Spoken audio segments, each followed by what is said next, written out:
My name is Michael Steele. I'm a professor in the Department of Animal Biosciences at the University of Guelph. I study gut physiology, also metabolism in dairy calves, as well as transition cows.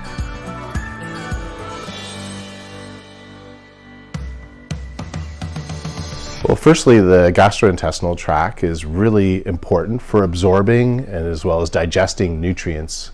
And in addition, it's a barrier to diffusion from the gut into circulation. So it's really critical to have a very healthy gut, not just the rumen and the forestomach, but also the lower gut, so the small and large intestine, so that we can get more nutrients absorbed. As well, we have a stronger barrier to reduce inflammation.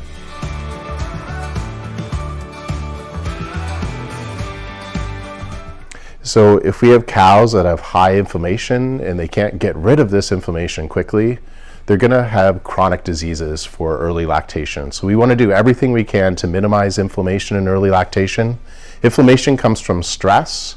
It can be gastrointestinal disorders or abrupt diet changes, but even just changing their environment a lot, or a really rough calving, or even a mastitis can come from many different places. But we have to do everything we can to minimize that and try to resolve that inflammation quickly in early lactation.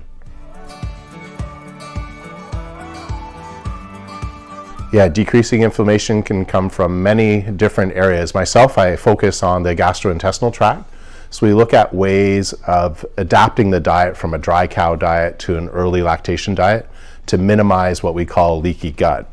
But inflammation can come from everywhere. Just stress in their environment, moving their environments in pens frequently, an infection of the uterus or even the mammary gland, it can all contribute to this inflammation. So we have to take care of not only the nutrition, but also the environment for this animal during the transition period to minimize inflammation.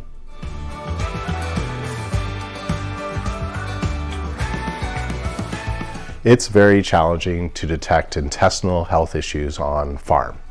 One way that you could look at it is to look at the fecal matter of a cow and see if it's bubbly. That's an indication of bypass starch, which could cause inflammation in the lower gut.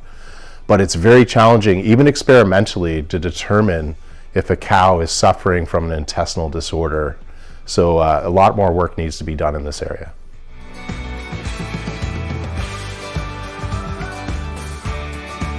Yeah, making sure that you adapt the diet properly.